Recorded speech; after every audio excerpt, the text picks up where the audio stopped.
दोस्तों, स्वागत है मेरे YouTube चैनल हिंद की झलक में। एक नई जगह की नई कहानी के साथ आपके सामने आए हैं। Please subscribe my channel. कहानी शीर्षक नामर्द। नामर्द का अर्थ सिर्फ नामर्दी नहीं होता। जो नामर्द हो वह व्यक्ति जो अपने समाज अपने परिवार में कलंक हो, वह भी नामर्द होता है। जो घटिया काम करे, एक स्त्री का व्यापार, उससे बड़ा नामर्द कोई नहीं। धंधा के लिए दुनिया में हजारों काम है, लेकिन एक देवी जैसी स्त्री का व्यापार पूरे समाज के लिए ये नामर्द ही कहलाएगा। मर्द वो होता है जो अपने समाज, अपने परिवार, अपनी देवी जैसी स्त्री की सुरक्षा कर सके। उसके बाजू में इतना दम हो, वह हर समय अपने समाज के लिए तैयार रहे। हर रूप में स्त्री का सम्मान उसका मूल लक्ष्य हो। लाली रोज शाम को चौपाल के पास एक पेड़ के नीचे सब नन्हे अंडस को, नन्हे बच्चों को इकट्ठा करके ज्ञान देने बैठ जाती थी। बताओ, कौन कौन झगड़ा किया आज खेलने में? और पप्पू, तुम अपनी माता से क्यों पिटे थे? पप्पू बोला, लाली तुमको कैसे पता? लाली कोई छोटी बच्ची नहीं थी, वह एक स्त्री थी, लेकिन पूरा गांव, छोटा हो या बड़ा, उसे लाली ही बुलाते थे। लाली भानु की पत्नी थी। भानु एक चमार जाति से था, इसलिए उसकी लुगाई को कोई भी चौपाल में नहीं आने देता था। वह समीप में एक पेड़ के नीचे बैठ जाया करती थी। कुछ बच्चे उससे बात भी करने आते। वह बच्चों को किस्सा कहानी सुनाती, बच्चे खुश हो जाते थे। बच्चे बेचारे रोज अपनी माँ से पीटते थे, लेकिन आते भी जरूर थे। कभी कभी तो जब मुखिया जी के पास कोई डाकिया डाक लेकर आता, तो मुखिया जी बच्चों को बुलाते और 2 आना देते, बोलते कि जाओ लाली से ये कागज पढ़वाओ। स्कूल के मास्टर की कोई चिट्ठी उर्दू में आती तो लाली के पास जवाब लिखवाने या पढ़वाने के लिए अवश्य आते थे। ये क्रियाक्रम पिछले 5 सालों से चल रहा था। ज्ञानू और भानु 2 भाई थे। ज्ञानू भानु की माँ बहुत सुंदर थी। उस क्षेत्र के नामी बदमाश ने उनको उठवा के विवाह कर लिया और ज्ञानू भानु के पिता ने फांसी लगा लिया, तो ज्ञानू भानु दोनों भाई का इसी कारण विवाह नहीं हुआ था। 40 साल के हो गए थे। सब बोलते कि इनकी माँ घर बैठी है। ये उन दिनों की बात है जब स्त्री को कोई उठा के शादी करता या अपने पति को छोड़ के दूसरे के साथ विवाह करना, तो लोग उसको घर बैठी बोलते थे। फिर उनके बच्चों के साथ कोई भी विवाह नहीं करता था।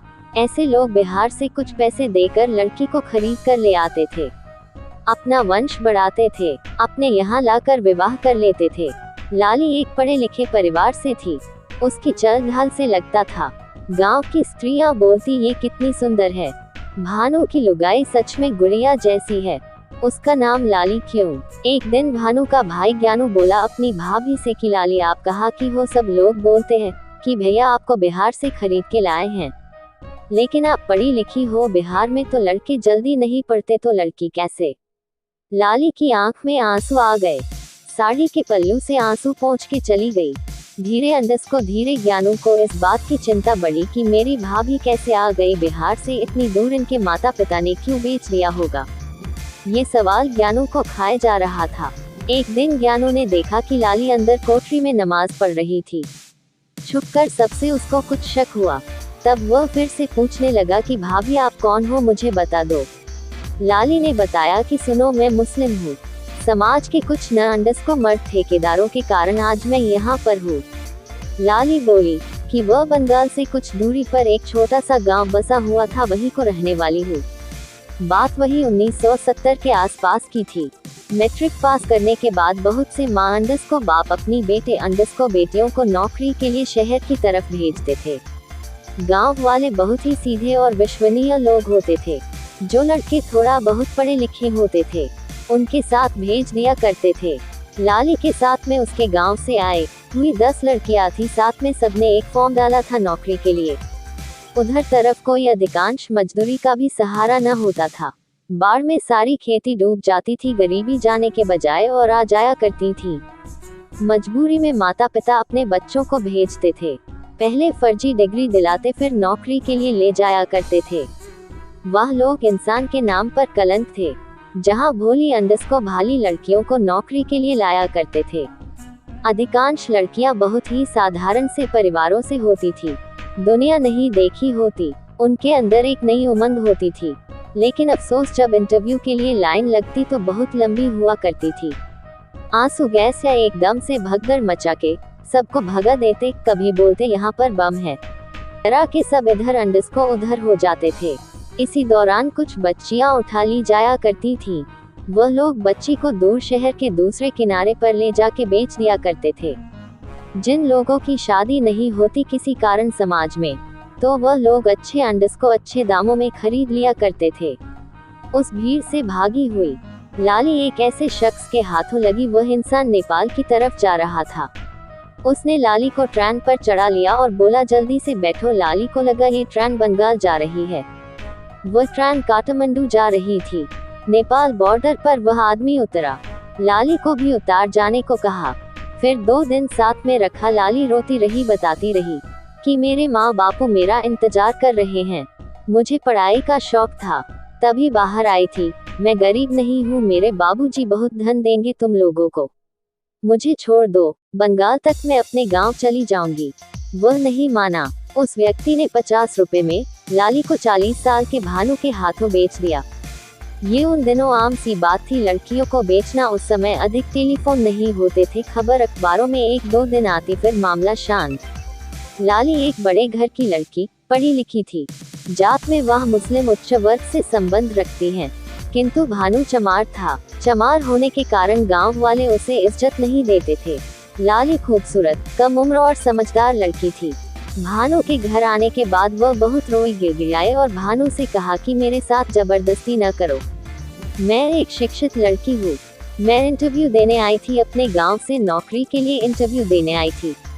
तो कुछ गुंडे लोग भगदड़ मचा के उठा कर ले गए बहुत सी लड़कियों को। कुछ लोग ये व्यापार के ठेकेदार हैं जो ऐसा करते थे। जिस जगह एग्जाम के सेंटर आउट एरिया में जाते और इंटरव्यू देने जाती, वहां से ये लोग इसी तरह लड़कियां उठाया करते थे। अब क्या पता कौन लड़की कौन से धर्म की है। कुछ लड़कियां तो जान दे देती, कुछ उस जीवन को जीने के लिए किस्मत को कोसती रहती थी। लेकिन मैं बहुत खुश नसीब हूँ, मुझे 5 सालों में एक बार भी तुम्हारे भैया ने ना मारा, ना पीटा, ना कोई जबरदस्ती की। हाँ, मैंने भी एक स्त्री का धर्म निभाया। तुम दोनों भाई का खाना, कपड़ा, घर सब कुछ संभाला। उनके घर की आर्थिक स्थिति इतनी खराब थी कि नेपाल के बॉर्डर से बंगाल तक जाने का 2 आदमी का किराया भाड़ा नहीं था, जो भानु लाली को उसके वतन छोड़ आता। गुजरे सालों में लाली बहुत बार कोशिश कर चुकी थी कि कहीं उसे कोई छोटा मोटा काम मिल जाए तो पैसे इकट्ठा कर ले, लेकिन नीची जाति के कारण कोई नहीं उसे नौकरी देता। वहाँ पर जो लड़के खरीद के लड़की से विवाह करते तो गांव वालों से बोलते कि हम लोग बिहार से लाए हैं। बात यह है, बिहार में उस जमाने लड़की को बेचने का प्रचलन था, तो कोई खोज भी नहीं करता।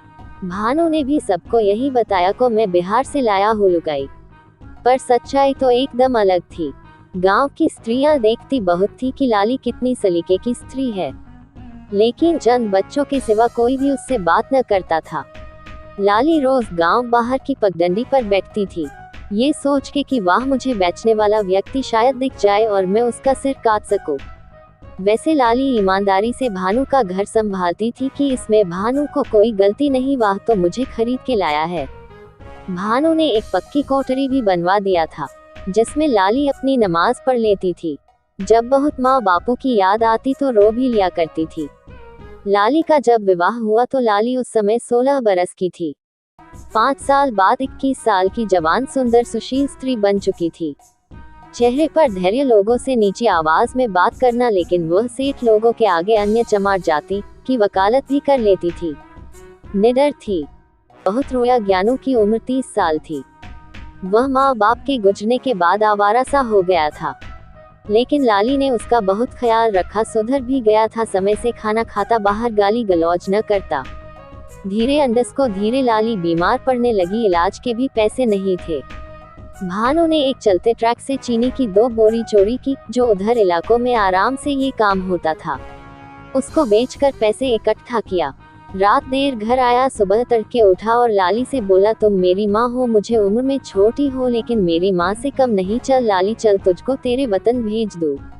जो काम भैया न कर सके मैं करूँगा। तेरी बहुत लंबी उम्र होगी, तू बहुत आराम से रहेगी। मेरे घर क्या है, कुछ नहीं, एक दिन रोटी मिलती नमक के साथ, दूसरे दिन वाह भी नहीं। मेरे भैया 45 बरस के और चंद दिनों बाद तू उनकी विधवा हो जाएगी। समाज में चमारों की कोई इज्जत नहीं, ये सेठ लोग तेरा जीना मुश्किल कर देंगे।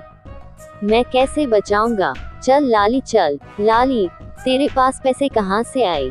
ज्ञानू, लाली मैंने आज चोरी की थी, ट्रक से चीनी उतारी और सेठ को बेच दिया। वैसे तो चीनी 200 की हुई थी, लेकिन चोरी की थी तो सेठ ने मुझे 150 ही दिया। पर लाली चल, मैं तुमको छोड़ के आता हूँ।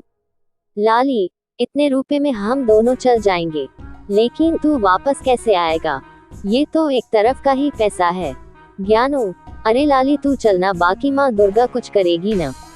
वैसे भी मैं कौन सा लौट के आऊंगा, कोई वही धंधा ढूंढ के करने लगूंगा। नहीं तो फिर मैं ईमानदारी से वापस पुलिस के पास जाके खुद को उनके हवाले कर दूंगा, क्योंकि 2 डंडे पड़ेंगे, फिर 2 वक्त रोटी मिलेगी, तू भी अपने वतन पहुंच जाएगी। लाली रोने लगी कि एक समाज में वो नामर्द लोग रहते हैं जो छोटी सी बच्ची को उठा के बेच देते हैं, एक ही लोग जो मेरे भले के लिए चोरी जैसा पाप ही किया। लाली ने ज्ञानू को सिखा दिया था लिखना पढ़ना। लाली बोली कि तुम जेल जाना, वहाँ से मेरे घर के पते पर चिट्ठी लिखना, मैं वहाँ से तुमको अपने बापू से बोल के छुड़वा दूंगी। मेरे बापू पुलिस कमिश्नर के दोस्त हैं। सुबह की रोशनी दिखाई दी और लाली को आज पूरे 5 साल बाद एक नई रोशनी दिखी थी। ज्ञानू एक बड़ा सा कंबल लेता है, खुद को उसमें ढक लेता है। लाली को भी एक साड़ी में लंबा घूंघट दिलाता, कोई देखे ना, और हाथ में डांडा लेकर चल पड़ा। उन दिनों रेलगाड़ी पर नीचे जाति के लोगों को चढ़ने नहीं देते थे। भानु के पास गई। लाली बोली, तुम अपना ख्याल रखना, मेरे साथ जो अच्छाई की इसका फल तुमको मेरा रब देगा। समाप्त। बहुत बहुत धन्यवाद पूरी स्टोरी सुनने के लिए।